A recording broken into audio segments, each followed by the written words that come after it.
आप देख रहे हैं स्वामी न्यूज और अब समाचार विस्तार से।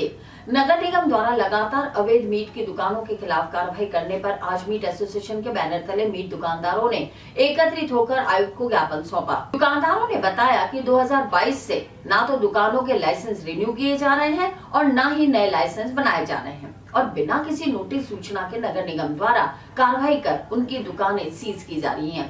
इस पर दुकानदारों ने जल्द से जल्द लाइसेंस रिव्यू करने की आवेदन निकालने की मांग की। शहर में नगर निगम द्वारा अवैध मीट की दुकानों के खिलाफ कार्रवाई की जा रही है। इसी के विरोध में आज मीट एसोसिएशन के पदाधिकारी दुकानदारों के साथ नगर निगम पहुंचे।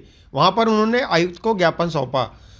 दुकानदारों ने बताया कि 2022 से उन्हें लाइसेंस नहीं दिए जा रहे हैं। उनके द्वारा कई बार ऑफलाइन और ऑनलाइन आवेदन करने की कोशिश की गई, लेकिन 2 साल से लाइसेंस ना तो रिन्यू हो रहे हैं और ना ही नए लाइसेंस जारी किए जा रहे हैं।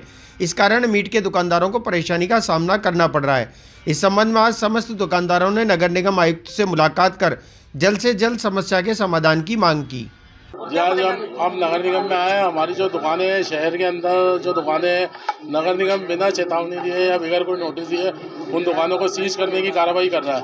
हम जितने भी दुकानदार हैं वो दुकानदार ये चाहते हैं जो भी हमारे लाइसेंस की जो भी प्रतिक्रिया है, जिन्होंने पुराने उन्होंने रिन्यू कर 2022 से जो है लाइसेंस इन्होंने बनाना बंद कर दिए है मीट के, और जो भी इनकी फॉर्मेलिटी होगी वो हम देने को तैयार है। जिन्होंने लाइसेंस पुराने उन्होंने रिन्यू करें और जिन्होंने नए लाइसेंस वाले जो भी वो मांगेंगे वो देंगे।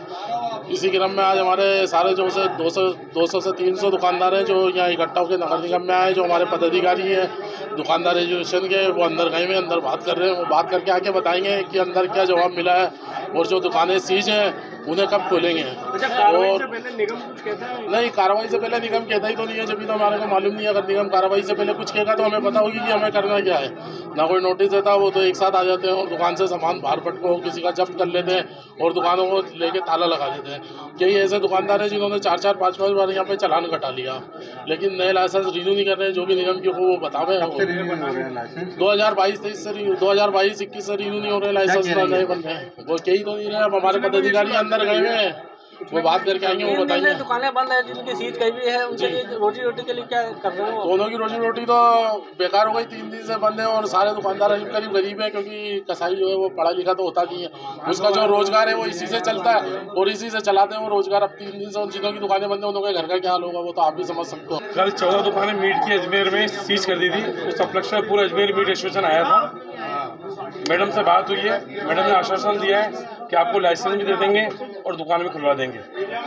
और अजमेर में जितने भी हम लाइसेंस मांग रहे हैं, जितने मीट एसोसिएशन दुकानें हैं, 2 साल से लाइसेंस अप्लाई कर रखे हैं, लाइसेंस बना नहीं रही। एक ना एक ऑब्जेक्शन डाले जा रहे हैं। आज मैडम ने कहा है कि मैं मीटिंग में बात करती हूँ और आपको लाइसेंस दिलाने की अप्लाई करती हूँ। जिन दुकानों को सीज किया गया उनके लिए मैडम ने क्या कोई कार्रवाई? मैडम ने कहा अभी आप शपथ पत्र दो, फिर आज मैडम आ रही हैं, उनसे बैठ के मीटिंग होगी। मीटिंग के बाद आपको दुकानें खुलवा के देते हैं। अच्छा, करीब कितनी दुकानें हैं इसमें? 14 दुकानें सीज की हैं और तकरीबन अजमेर में 200-250 दुकानें हैं टोटल सब मिला के। और अजमेर में जो बीफ की दुकानें हैं उनके लिए बात करी लाइसेंस देने के लिए, क्योंकि नसीराबाद में लाइसेंस देते हैं, दुकानें हैं उनके लाइसेंस हैं, ब्यावर में है, जयपुर में है। अजमेर में बीफ वालों को लाइसेंस नहीं दे रहे हैं, आते हैं उनकी दुकानें सीज कर देते हैं। मीट कल उठा के कुत्तों को डाल दिया, जबकि निगम का अब लाइसेंस नहीं है किसी के पास या कोई कागज नहीं, तो सीज कर रहे हैं, दुकानें सीज कर दो। तो कम से कम मीट उठा कुत्तों को तो मत डालो। और एक दुकान के 5-5 बार चालान हो चुके हैं, जो कि 3500, 4000, 3-3 रुपए कोर्ट में भर के आए। उनकी दुकानें भी बेचारों सीज कर दी। कितने दिन का टाइम दिया मैडम ने? जो अगर इसके बीच आपका अगर कार्य नहीं होता तो क्या करेंगे? मैडम ने 2 दिन का टाइम दिया कि 2 दिन में आपकी दुकानें खुल जाएंगी। और अभी अधिकारी को आदेश दिए हैं कि मीटिंग में बात होगी और आपके लाइसेंस वापस रिन्यू कराते हैं। जिसकी जो कमी है वो कमी पूरी कर दो, लाइसेंस बन जाएंगे। सबसे कार्रवाई की गई थी, उसके संदर्भ में आज हम सब मीट एसोसिएशन के लोग आए थे। उसमें मैडम ने हमें ये कहा है और आश्वासन दिया है कि जल्द से जल्द दुकानें खुलवाई जाने की। एक शपथ पत्र का कोई रिक्वायरमेंट करी है मैडम ने, वो शपथ पत्र प्रत्येक दुकानदार जिनकी दुकानें सीज हुई हैं, वो बड़े की भी और जो भी बकरे की, मच्छी की, चिकन की जो सारी दुकानें हैं उनके लिए एक शपथ पत्र मांगा। जिसकी सीजिंग हुई है उसके लिए एक शपथ पत्र मांगा। शपथ पत्र नगर निगम में जमा करा देंगे। 2 या 3 दिन का। चंद्रवरदाई नगर स्थित ओंकारेश्वर मंदिर में चोरी करते हुए युवक को क्षेत्रवासियों ने रंगे हाथों पकड़ लिया और क्षेत्रवासियों ने जानकारी देते हुए बताया कि पूर्व में भी मंदिर में चोरी हो चुकी है, जिसके लिए सीसीटीवी कैमरेज भी लगाए गए उन्होंने बताया कि चोर द्वारा मंदिर का ताला तोड़कर अंदर प्रवेश करते ही क्षेत्रवासियों के देखने पर उसे तुरंत पकड़ लिया गया और रामगंज थाना पुलिस के हवाले कर दिया। चोरों के हौसले लगातार बुलंद हो रहे हैं। चोर बेखौफ होकर अब भगवान के मंदिर को भी निशाना बना रहे हैं। ऐसा एक मामला चंदवरदाई नगर स्थित ओंकारेश्वर मंदिर का सामने आया, जिसमें पूर्व में भी चोरी हो चुकी है, लेकिन आज क्षेत्रवासियों की सतर्कता से चोर को पकड़ लिया गया। क्षेत्रवासी ने बताया कि एक युवक मंदिर का ताला पत्थर से तोड़कर अंदर घुसा और चोरी करने का प्रयास किया। पड़ोसियों द्वारा देखे जाने पर उसे तुरंत पकड़ लिया गया और रामगंज थाना पुलिस के हवाले कर दिया। पुलिस ने चोर को गिरफ्तार कर अन्य चोरियों के लिए पूछताछ शुरू कर दी है। ये मंदिर हमारा अजमेर चंद्रवदाई नगर ए ब्लॉक में ओंकारेश्वर नाम मंदिर है। ये अच्छा बहुत सुंदर सा पार्क है, मंदिर है, सब है। यहाँ पे बड़ी चहल पहल रहती है, सुना नहीं है। और हमारी पंटानी जी उसी समय 12 बजे ही यहाँ से निकली हैं, सुबह 6 बजे आती हैं, वो तब तक रहती हैं। उनके जाने के तुरंत बाद ही वो एक लड़का था, वो पहले तो बाउंड्री से आया, फिर वो पीपल के पेड़ के नीचे थोड़ी देर वहाँ पे उसने लेटा, फिर धीरे धीरे चलता हुआ आया वो और आके उसने मंदिर के पीछे झांका, कांच में से झांका कि अंदर कुछ देखने का है या लेने का है, ऐसा कुछ करता रहा। मंदिर के सामने ही एक हमारे रहते हैं घर, उनका पोता वो ऊपर घूम रहा था। उसने सबसे पहले उसने देखा तो उसको लगा पहले शायद ऐसी कोई घूम रहा होगा, लेकिन जब उसने घूमते घूमते धीरे धीरे आया और एक पत्थर उठाया, पत्थर से उसने पीछे मंदिर के कमरे का ताला तोड़ा और उस पत्थर से उसने 8 बार उस ताले के ऊपर प्रहार किया और बाद में वो ताला टूट गया। उसके बाद वो अंदर गया, अंदर भी छोटी सी दान पात्र रखा हुआ था, उसके ऊपर भी उसने पत्थर मारा, उसको तोड़ने की पूरी कोशिश की है। जब तक वो लड़का भाग के हमारी सचिव हैं उनके पास गया, वो उधर से भागे, इधर से ये लड़का भागा, सबने भाग के उस लड़के को पकड़ा। पकड़ने के बाद भी वो छूट के फिर वापस भाग रहा था, तब उसने बड़ी मुश्किल से पकड़ के उसके पैर में एक थोड़ा सा लगाया भी ताकि वो भाग ना पाए। तब उनको बिठाया, पुलिस आई, पुलिस को इन्फॉर्म किया, पुलिस आई, पुलिस पकड़ के लेकर गई। इससे पहले कई बार ये हमारे सामने घंटे लगे हुए हैं, बड़े बड़े घंटे थे, वो चोरी हो गए। तब तक हमारी व्यवस्था नहीं थी कि हमने कैमरे लगाए हुए थे। अब हमारी ये व्यवस्था है कि कैमरे लगाए हैं और भी बहुत सारा कुछ शाम में रात में मंदिर में आपत्तिजनक लोग आते हैं, बैठते हैं, वो सब ही हम कैमरों में कैद करते हैं। इसी वजह से हमने कैमरे लगाए हैं ये। और अब रात के 9 बजे के बाद हम लोग मंदिर में दोनों गेट में ताला बंद कर देते हैं ताकि कोई भी बाहर से आए ना। चोरी प्रयास हुआ है, प्रयास हुआ है। शिकायत दर्ज कराई है थाने में, आज पेपर में भी आया है और शिकायत हो चुकी है और वो लेकर चले गए। उसके बाद की कोई जानकारी। कुंदन नगर स्थित परमवीर मेजर शैतान सिंह राजपूत छात्रावास में समारोह पूर्वक सोमवार को बास्केटबॉल मैदान के नवीनीकरण का भूमि पूजन संपन्न हुआ। इस अवसर पर अंतर्राष्ट्रीय ख्याति प्राप्त प्रशिक्षक स्वर्गीय भगवान सिंह के शिष्य एवं परिवारजन सहित बास्केटबॉल जगत के अनेक राष्ट्रीय और अंतर्राष्ट्रीय खिलाड़ी मौजूद रहे। कुंदन नगर स्थित परमवीर मेजर शैतान सिंह राजपूत छात्रावास में समारोह पूर्वक सोमवार को बास्केटबॉल मैदान के नवीनीकरण का भूमि पूजन संपन्न हुआ। इस अवसर पर अंतर्राष्ट्रीय ख्याति प्राप्त प्रशिक्षक स्वर्गीय भगवान सिंह के शिष्य एवं परिवारजन सहित बास्केटबॉल जगत के अनेक राष्ट्रीय एवं अंतर्राष्ट्रीय खिलाड़ी मौजूद रहे। राजस्थान बास्केटबॉल संगठन एवं राजपूत छात्रावास के संयुक्त तत्वावधान में इस निर्माण कार्य हेतु 20 से 25 लाख रुपए की राशि का अधिकांश हिस्सा गुरु भगवान सिंह के शिष्यों ने एकत्र करते हुए छात्रावास समिति को भेंट किया। इस अवसर पर शहर के गणमान्य अतिथि मौजूद रहे। गुरु भगवान सिंह की स्मृति में आयोजित समारोह में देश भर से उनके शिष्य भाग लेने अजमेर पहुंचे। समारोह के मुख्य अतिथि पूर्व अंतर्राष्ट्रीय खिलाड़ी एवं बीएसएफ के सेवानिवृत्त पुलिस महानिरीक्षक रघुराज सिंह ने कहा कि इस मैदान के नवीनीकरण से युवा पीढ़ी को प्रशिक्षण के बेहतर अवसर प्राप्त होंगे। उन्होंने कहा कि गुरुजी ने दर्जनों ओलंपिक, अंतर्राष्ट्रीय अर्जुन पुरस्कार विजेता खिलाड़ी तैयार किए हैं।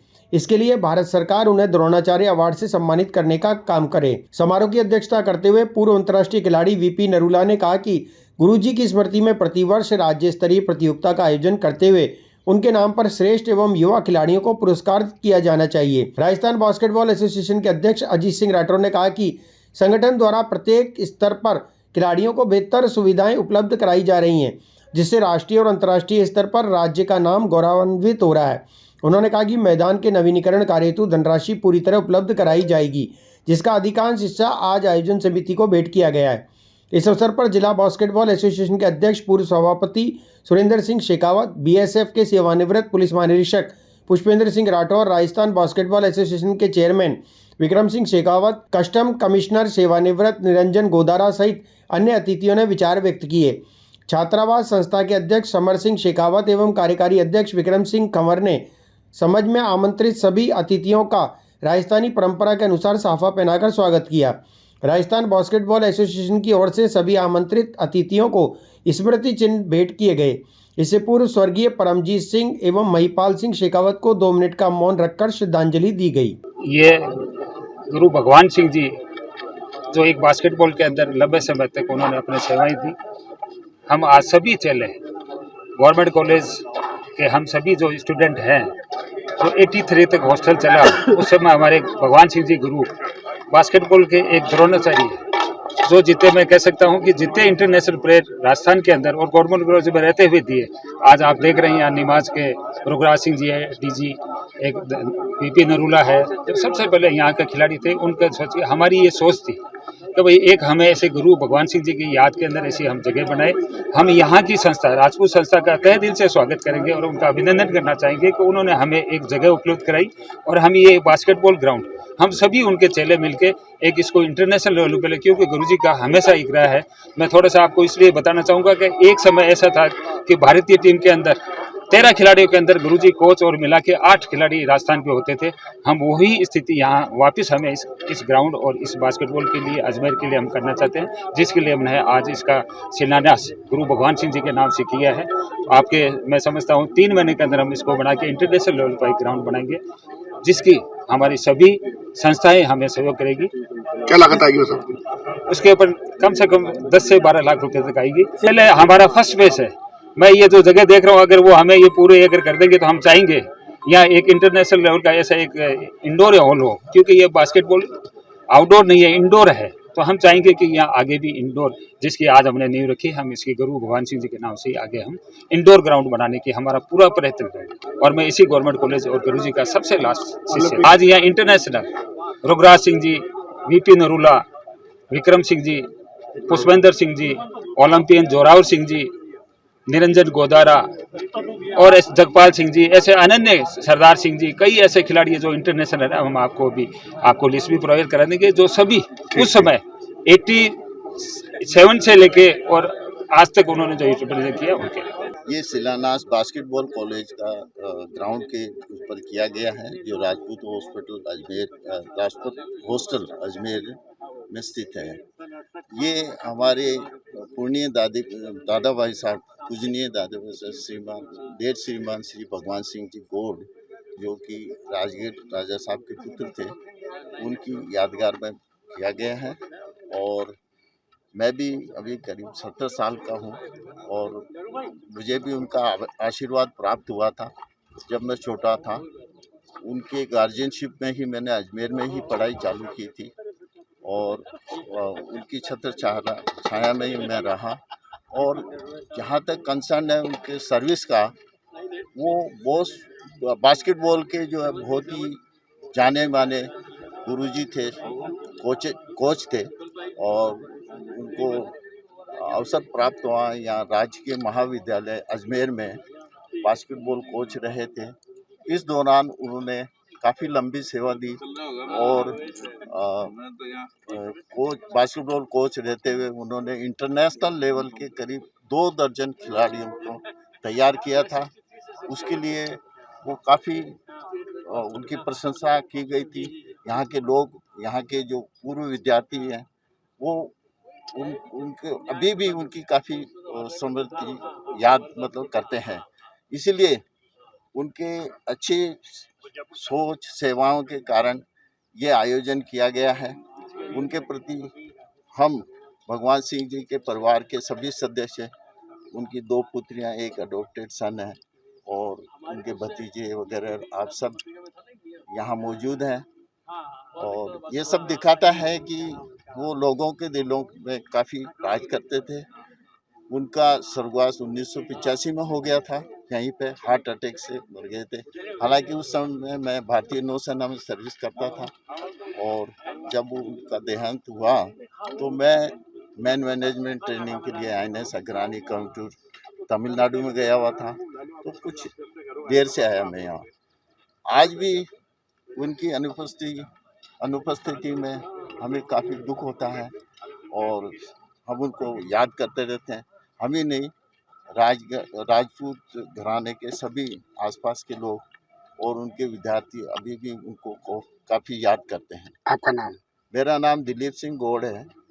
पहले मैं भारतीय नौसेना में था, फिर सेंट्रल पुलिस में था, फिर यूपीएससी करके मैं रक्षा मंत्रालय में क्लास। अजमेर के ऐतिहासिक आनासागर झील में जलकुंभी बढ़ने पर आम जनता और जनप्रतिनिधि के चिंता जताने पर प्रशासन द्वारा जलकुंभी हटाने का कार्य युद्ध स्तर पर कराया जा रहा है। जलकुंभी हटाने के लिए आनासागर में डिविडिंग मशीन लगाकर लगातार कार्य कर रही है। जलकुंभी हटाने के लिए एक ही मशीन से कार्य होने पर दोबारा जलकुंभी होने की संभावना बन रही है।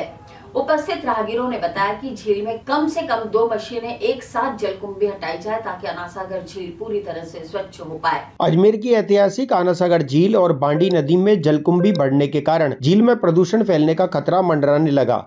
झील को अपनी आगोश में लेने वाली जलकुंभी लगातार बढ़ने से शहर के नागरिकों और अनेक संस्थाओं ने नाराजगी जताई। प्रशासन द्वारा इस पर त्वरित संज्ञान लेते हुए झील में डिविडिंग मशीन लगातार चलवाई जा रही है, लेकिन सिर्फ एक ही मशीन होने के कारण जलकुंभी का जाल इतनी आसानी से साफ होता नजर नहीं आ रहा है। मशीन द्वारा जलकुंभी हटाकर पुरानी चौपाटी के पास ढेर लगाया जा रहा है। पूरी झील के चारों ओर फैली जलकुंभी को हटाने का काम डिविडिंग मशीन द्वारा युद्ध स्तर पर जारी है, लेकिन ऐतिहासिक झील में जलकुंभी रोकने के भी उपाय प्रशासन को ढूंढने होंगे, जिसके कारण दोबारा जलकुंभी अपने पैर झील में ना पसार सके और प्रदूषण के कारण झील में मौजूद जलीय जीव जंतुओं का जीवन भी सुरक्षित रह सके, क्योंकि जिस प्रकार जलकुंभी हटाने का कार्य चल रहा है वह संतोषजनक नहीं है। श्रीनगर रोड पर स्थित नाले की सफाई और निर्माण कार्य के लिए दक्षिण विधायक अनीता बघेल द्वारा 20 लाख रुपए की राशि विधायक कोष से स्वीकृत की गई। आज इसी के तहत विधायक बघेल द्वारा निर्माण कार्य के लिए शिलान्यास किया गया। श्रीनगर रोड पर स्थित नाले की सफाई और निर्माण कार्य के लिए दक्षिण विधायक अनीता बघेल द्वारा 20 लाख रुपए की राशि विधायक कोष से स्वीकृत की गई।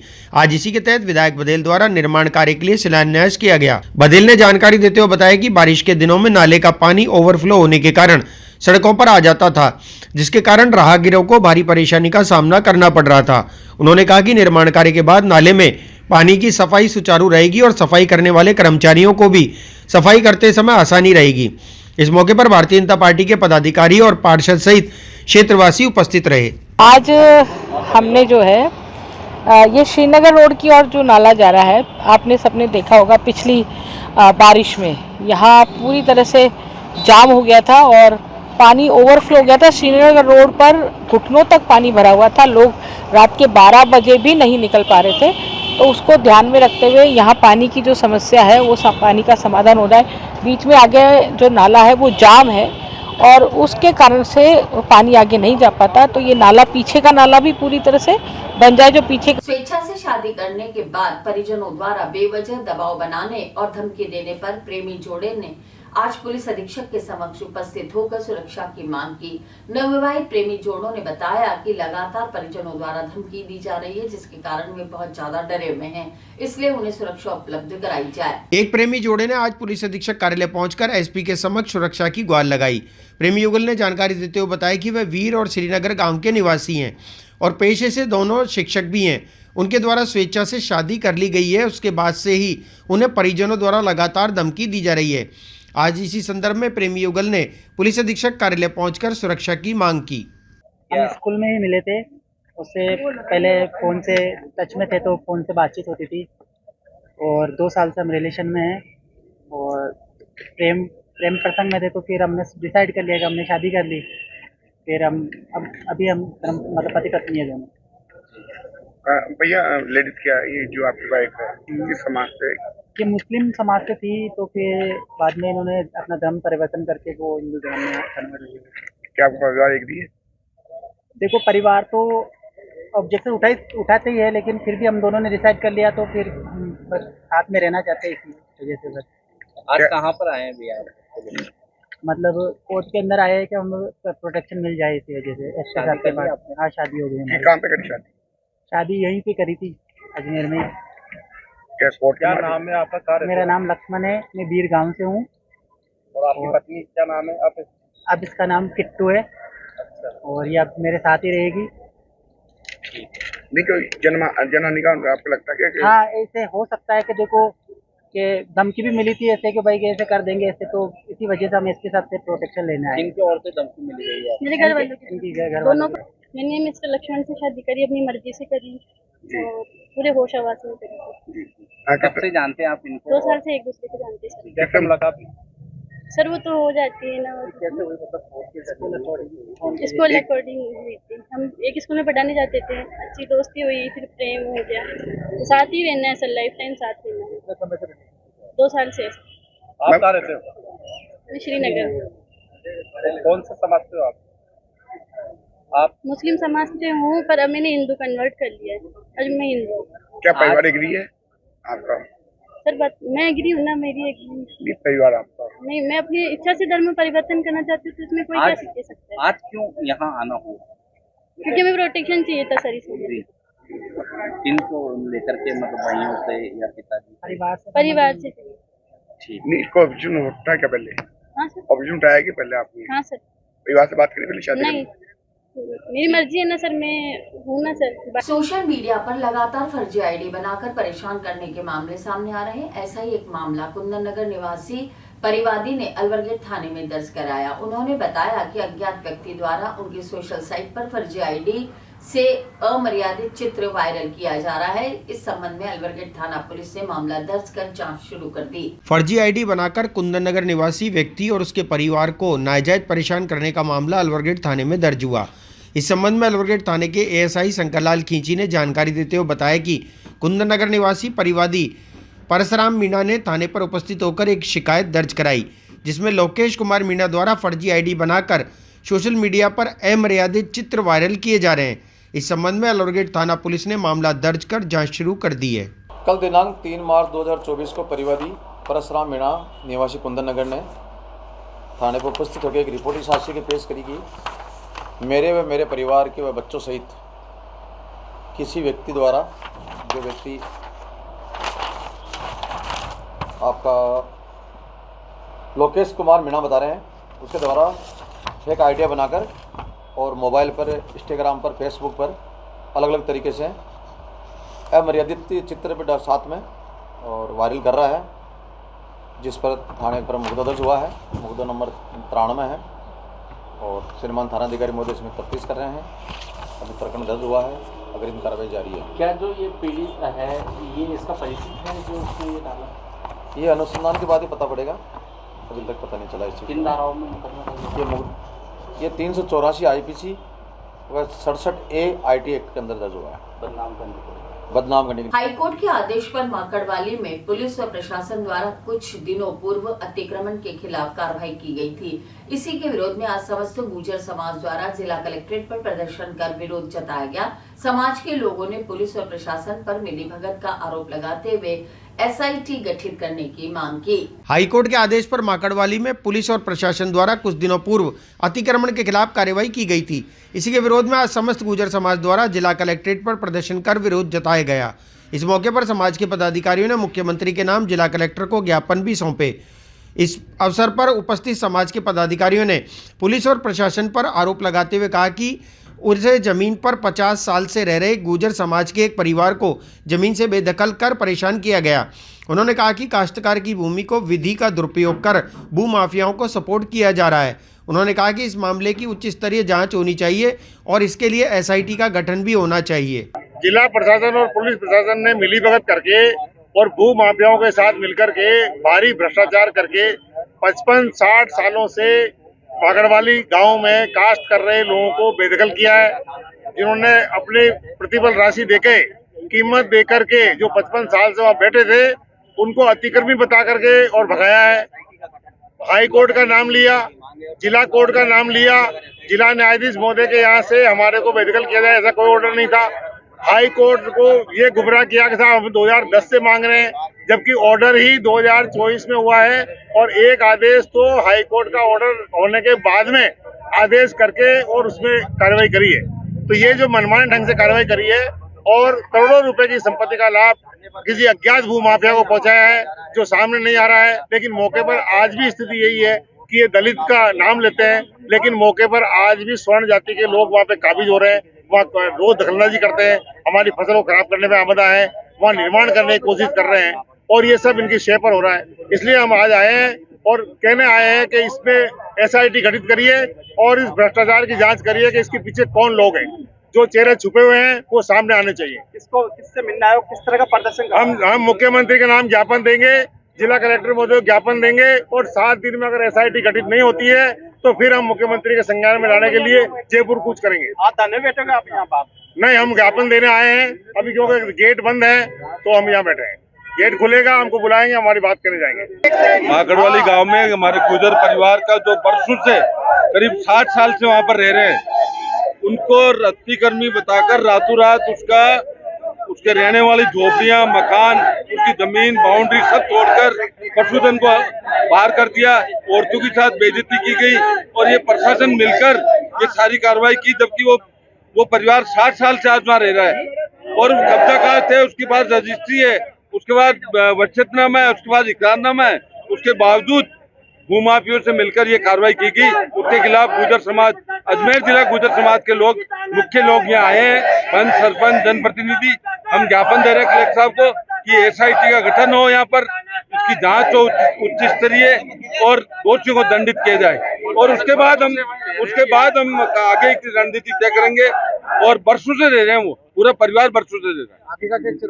हाँ, अभी हमारी मीटिंग होने के बाद जो भी होगा आपको बता देंगे। 2-3 पीढ़ी से वो वहाँ पर रह रहे हैं, उन्होंने खरीदा है, बकायदा इकरारनामा, पूरे पैसे चुकाए हैं। 2 पीढ़ी उनकी वहाँ रहते हुए हो गई। प्रशासन, पुलिस के अधिकारियों ने किस दबाव में आके कार्रवाई की और किस प्रकार का एक षड्यंत्र रचा गया है, ये समझ नहीं आ रहा है। एक गरीब परिवार को बिल्कुल बेदखल कर दिया गया है और भूमाफियाओं को प्रभावी बनाते हुए और उनको वहाँ पे उससे बाउंड्री बना ली और एक ही दिन में सब कुछ काम हो गया। 5 मिनट का भी मौका नहीं दिया इनको सुनो। अगर आप लोगों की मांग SIT का जो गठन है नहीं मांगी जाती, नहीं मांगी तो फिर सारा समाज के लोग, प्रमुख लोग सब है, सब तय करेंगे। क्या आगे कार्यवाही, आंदोलन करना पड़ा तो आंदोलन भी करना पड़ेगा, जो भी सब मिल। पुष्कर के पारिक भवन में आज सुबह निर्माणाधीन कमरे में चाय बनाते समय सिलेंडर फटने से हड़कंप मच गया। गनीमत रही कि कोई जनहानि नहीं हुई, लेकिन सिलेंडर फटने से कमरा मलबे में तब्दील हो गया और आग लग गई। भवन में मौजूद लोगों एवं आसपास के लोगों ने आग पर काबू पाया। सूचना मिलते ही पुलिस भी मौके पर पहुंच गई। पुष्कर के पारिक भवन में आज सुबह निर्माणाधीन कमरे में चाय बनाते समय सिलेंडर फटने से हड़कंप मच गया। गनीमत रही कि कोई जनहानि नहीं हुई, लेकिन सिलेंडर फटने से कमरा मलबे में तब्दील हो गया। दरअसल पारिक भवन में शादी समारोह का कार्यक्रम आयोजित किया जा रहा था। इसी भवन के पीछे नए कमरों का निर्माण भी चल रहा था। वहां मौजूद मजदूर आज सुबह तकरीबन 7 बजे चाय बना रहे थे। इसी दौरान सिलेंडर से गैस लीक होने के कारण कमरे में आग लग गई। इसके चलते हड़कंप मच गया। मजदूर इधर उधर भागने लगे। इसी दौरान सिलेंडर फट गया। सिलेंडर फटकर खिड़की तोड़ता हुआ बाहर जा गिरा और एक बड़ा हादसा टल गया। सिलेंडर फटने की आवाज़ से आसपास दहशत उत्पन्न हो गई। भवन में मौजूद लोगों और आसपास के लोगों ने आग पर काबू पाया। सूचना मिलते ही पुलिस भी मौके पर पहुंच गई, लेकिन गनीमत रही कि कोई भी जनहानि नहीं हुई। हमारे गायत्री ब्लॉक का काम चल रहा है पारिक आश्रम में। तो उसमें कोई लेबर रह रहे थे कमरे में, तो चाय बना रहे थे, ऐसा कह रहे हैं वो। तो उस पाइप में थोड़ा कुछ लीकेज हो गया, तो आग लग गई उस पाइप के अंदर। तो लेबर तो सब भाग के नीचे आ गई। फिर उसके अंदर 4-5 कोई बिस्तर पड़े हुए थे, तो वो उनसे आग पकड़ के हम सब नीचे खड़े थे, तो वो जो सिलेंडर था वो बाद में खाली हो गया होगा और ब्लास्ट हो गया। किसी के लगी जनहानि हुई? नहीं, किसी के लगी नहीं, सब बाहर आ गए थे। 4-5 बिस्तर थे, वो जले। चाय बना रहा था, है ना, अचानक आग लगी तो बुझा नहीं सी, वो बुझा नहीं, तुरंत भाग चुका। सिलेंडर फट गया। हाँ, और आप लोग बाहर हो गए। कितने जने थे आप लोग? आप देवलाल कितना आप आदमी? स्टाफ में एक तो एक मैं नहीं, टोटल 4-5 जने थे ना? हाँ, 5-7 जना। किसी के लगी तो नहीं? नहीं, किसी के नहीं लगी। ये पारिक आश्रम में कोई लेबर काम करती है, उनका सिलेंडर फट गया था सुबह 7-7:15 के बीच में। आवाज़ बहुत तेज़ हुई थी। मैं यहाँ शॉप पे काम कर रहा था, मेरी पे रख के गए, देखा तो सिलेंडर उड़ता हुआ बाहर आया रोड पे।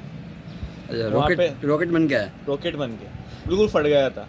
क्या चल रहा है अंदर? शादी ब्याह हो रहा है? शादी भी है, अंदर लेबर काम भी कर रही है। काम करने वाली जो लेबर थी चूने बाटे का।